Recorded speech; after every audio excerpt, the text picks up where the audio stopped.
તો આજે આપણે લઈને આવ્યા છે મગની દાળની કસોરી। અહીંયા મગની દાળ લીધી છે, સેવ લીધી છે, પતરીવાળા દાળિયા લીધા છે। આપણે મિક્સરમાં પાવડર કરી નાખશું। તો અહીંયા આપણે મસાલા લીધા છે, ધાણા લીધા છે, જીરું લીધું છે, વરિયાળ લીધી છે, કાળા મરી લીધા છે। આપણે તવામાં શેકીને પાવડર કરી નાખીશું। આપણો પાવડર તૈયાર થઈ ગયો છે। તો આપણે તવો મૂકી દીધું છે। આપણે મસાલા શેકી લઈએ। આપણે તેલ મૂકી દીધું છે। આપણે મસાલા શેકી લઈએ। આપણે ધાણા જીરું વરિયાળ પાવડર કરી તેલમાં નાખી દઉં। હિંગ નાખી દઉં।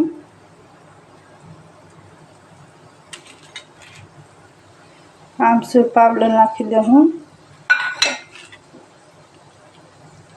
કાલું નાખી દઉં।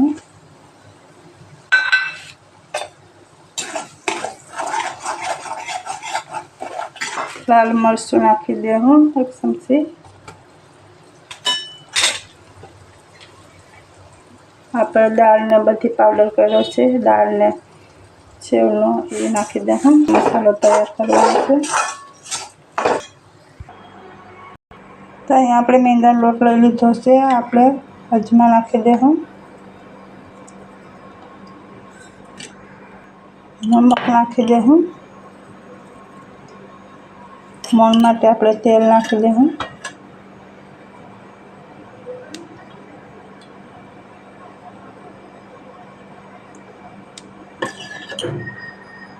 આપણે તેલ મોણમાં નાખી દીધું છે। આપણે બધું લોટ મિક્સ કરીને પાણીથી બાંધી લઉં।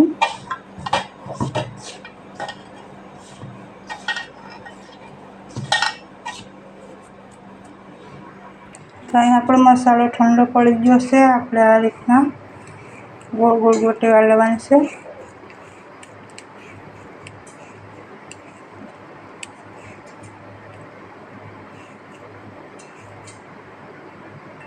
આ રીતના આપણે બધી ગોટી વાળી લઉં।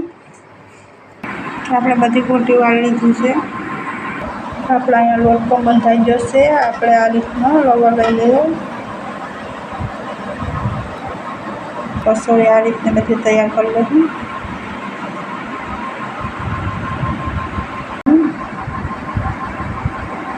તો અહીંયા આપણે બધી કસોરી તૈયાર થઈ ગઈ છે। આપણે ફ્રાય કરી લઈએ। આપણે અહીંયા તેલ મૂકી દીધું છે। આપણે બહુ ગરમ તેલ નથી કરવાનું, ધીમા આંચે આપણે કસોરી પાકવા દેવાની છે।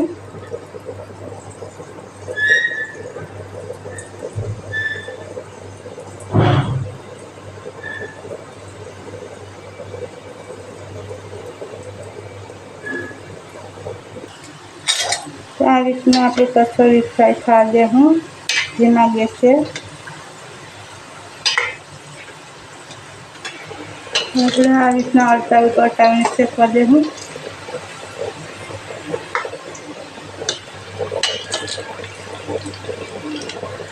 આપણે કસોરી ફ્રાય થઈ ગઈ છે। આ રીતના આપણે કાઢી લઉં।